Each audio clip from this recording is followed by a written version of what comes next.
Question number 3, you all have a process for this. So if anybody's intimidated by that quagmire of emotional intelligence and relational intelligence, you all have a process to build and sustain trust within a team.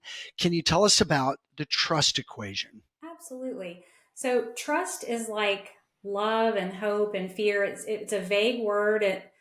Trying to understand it's like sticking jello to the wall. So Giant Southeast has systematized and turned building trust into a process that is concrete and measurable and something that you can really codify in real words. And that's what I love the most is that we take something that's fuzzy and hard to understand, but it's like air. When you trust somebody, you know it. If you're in a toxic air environment, you know if it's unhealthy air, if it's pollution. So we've taken that vague thing and we've turned it into a process. And there's sort of 3 steps involved in being able to unlock and build and maintain trust. So the first thing you have to be is self-aware. I think there are a lot of people walking around who don't have a ton of self awareness, and they're not evil people.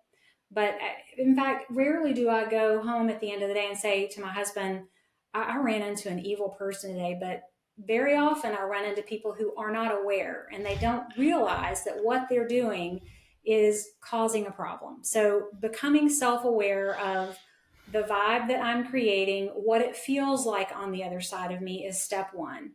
And that is actually a learnable thing. We have this amazing neuroplasticity in our brains as Mm. humans. So maybe I haven't known these things before, but I can learn and I can do something to engage with this new knowledge that helps me move the needle in relational dynamics. So self awareness. The second piece is effective communication.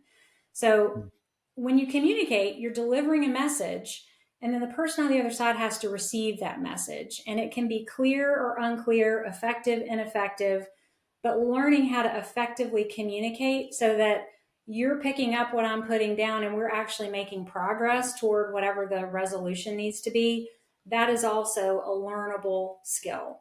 And then the final piece is relational intelligence. And Mm. emotional intelligence, relational intelligence are all similar concepts, and they center around paying attention to what's going on with me and in me, and paying attention to what's going on with you. So, right now, you're listening, you're nodding your head. I can tell that you're following what I'm saying. But if you were looking off into the distance or maybe giving me some body language, I might want to pick up on the fact maybe he's not agreeing with what I'm saying, or maybe I'm talking too long and I should actually be quiet and let you ask some questions. So it's paying attention to that dynamic between yourself and the other person and prioritizing what that other person needs so that they'll be willing to step a little closer to you. Wow, that's a really great overview. I know for folks listening, right there, that's a nugget, and it's hard. It's hard to do that. I feel like I'm, in the audience on this one, of leaders who want to grow, be better communicators.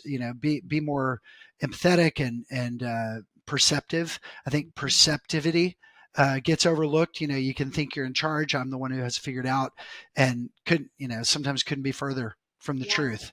I Uh, think perceptivity is important and also a willingness to be responsive because we're either responsive or resistant. And if I'm responsive, then I'm thinking about what's happening and I'm doing something proactively to navigate it as opposed to just having some sort of knee jerk reaction. And yeah, learning how to deal with that is a playground for me. I love thinking about that with people. that's good. Yeah, responsive. Yeah, responsive and reactive are very different. Mhm. Reactive is almost like a compulsive response, but responsive is maybe could be a little more reflective. Is that what I'm hearing?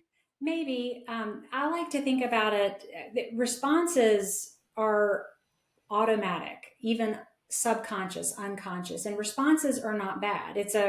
You're reacting to some kind of stimulus, and that stimulus gives you information. So if I get angry about something, the anger I feel is not bad.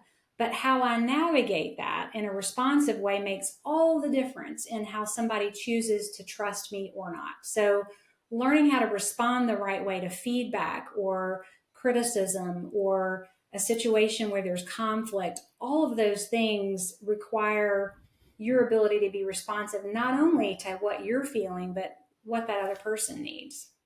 Yeah, that's good. I think, yeah, the leadership opportunity seems to be sort of taking responsibility for the tone of the scenario, whatever it is, For sure. even when objectives are maybe not aligned because of whatever.